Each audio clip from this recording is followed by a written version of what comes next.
Welcome to Supply Chain Risk Management Step by Step. In the next few minutes, we'll walk through how to identify, assess, and mitigate risks across your entire supply chain. From selecting and evaluating suppliers through monitoring ongoing performance, managing cyber supply chain threats, and building resilience against disruptions. Whether you're in procurement, IT, or risk management, this overview gives you a practical, structured approach to protecting your organization from supply chain failures.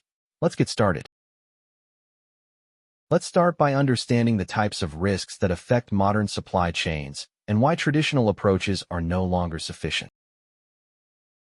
Supply chain risk management has fundamentally changed in the last decade. Let's compare the old approach with what modern organizations need. The traditional approach focused almost exclusively on cost and delivery. Suppliers were evaluated at onboarding and rarely reassessed. Risk was understood as physical disruption, a factory fire, a shipping delay, or a quality defect. And organizations only had visibility into their direct, Tier 1 suppliers, with no insight into the sub-suppliers that actually manufactured components. Modern supply chain risk management takes a holistic view that includes cyber threats, geopolitical instability, regulatory changes, and environmental, social, and governance factors. Monitoring is continuous, not periodic. Organizations map dependencies across multiple tiers to understand where concentrated risk exists. And resilience planning includes pre-qualified alternative suppliers and redundancy strategies. Before we go further, let's define the core concepts that underpin effective supply chain risk management. Tier mapping means identifying suppliers beyond your direct relationships. Your Tier 1 supplier depends on Tier 2 and Tier 3 suppliers that you may never have heard of. A disruption at any tier can cascade to your operations. Without tier mapping, you cannot understand where your concentrated dependencies and single points of failure actually are. Concentration risk occurs when multiple products or services depend on the same supplier, geographic region, or critical subcomponent. If a single semiconductor factory supplies chips for 3 of your key vendors, you have concentration risk, even though you deal with 3 separate companies. Identifying concentration risk requires the tier mapping we just discussed. Right to audit clauses in supplier contracts give you the legal authority to assess a supplier's actual controls, security practices, and compliance posture. Without these clauses, you are entirely dependent on suppliers' self-assessments and certifications, which may not reflect reality. Negotiating right to audit clauses should be standard practice for critical suppliers. A supply chain attack compromises a supplier to gain access to the target organization. The SolarWinds attack demonstrated how a single compromised software update could affect thousands of organizations simultaneously. These attacks exploit the trust relationship between organizations and their suppliers, bypassing the target's own security controls entirely. Now let's cover how to build a structured supply chain risk management program, from initial assessment through ongoing monitoring and resilience planning. Effective supply chain risk management follows a continuous life cycle. Let's walk through each phase.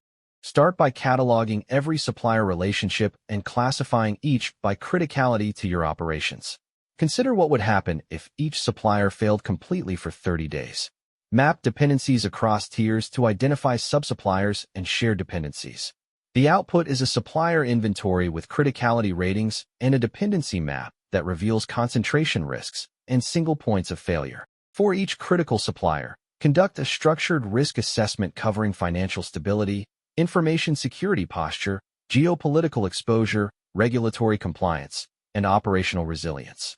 Use standardized questionnaires, request certifications like ISO 27001 or SOC 2. And for the most critical suppliers, conduct on-site assessments. Risk scores should feed into your overall enterprise risk register. Based on risk assessment results, define required controls and contractual protections. Negotiate service-level agreements with measurable security and continuity requirements. Include right-to-audit clauses, incident notification timelines, data protection obligations, and termination rights for material breaches. The contract is your primary enforcement mechanism, so invest time in getting these clauses right. Implement continuous monitoring using threat intelligence feeds, financial health monitoring services, and regular reassessment cycles.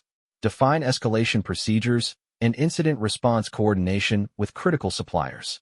When a supplier experiences a security incident or disruption, you need predefined communication channels and response playbooks. Monitoring is not optional. It is where most supply chain risk programs fail. Here is a practical matrix for assessing supplier risk across multiple dimensions. Financial stability assessment examines whether a supplier can sustain operations through market downturns. Review revenue trends, credit ratings, cash reserves, and customer concentration. Red flags include declining revenue over multiple quarters, credit rating downgrades, heavy dependence on a single customer, and reports of delayed payments to their own suppliers. Cybersecurity posture assessment is critical because your suppliers are an extension of your attack surface.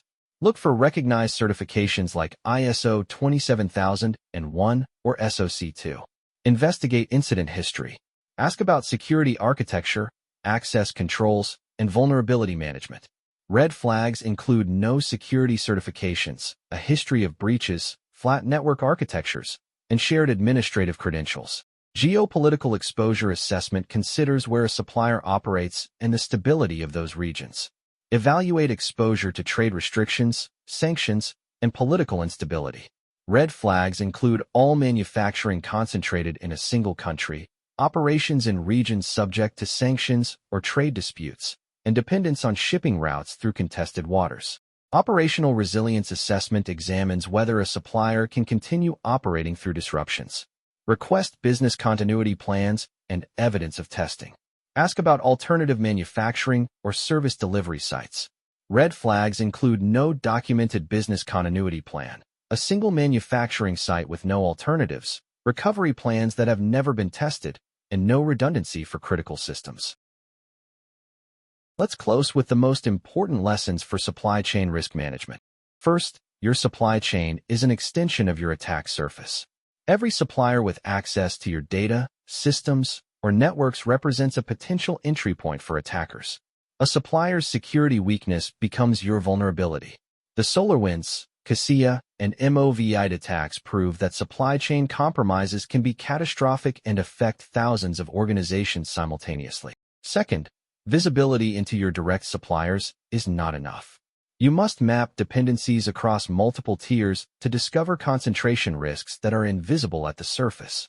If 3 of your critical suppliers all depend on the same subsupplier, the failure of that single entity could disrupt your entire operation. Third, strong contractual clauses are necessary, but not sufficient.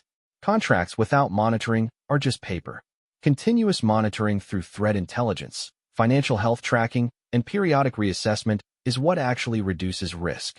Many organizations invest heavily in supplier onboarding, but fail to maintain ongoing oversight. And fourth, resilience means having alternatives ready before a disruption forces you to find them under pressure.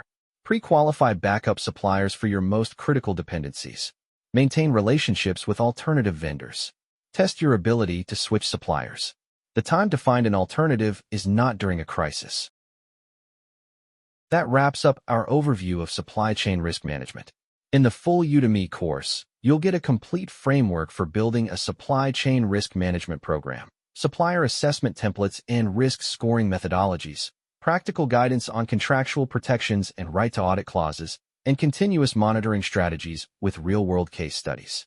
Use the course to protect your organization from supply chain threats. Thank you for watching. If you found this overview helpful, subscribe to the channel for more content, and check the description for the link to the full course. See you in the next video.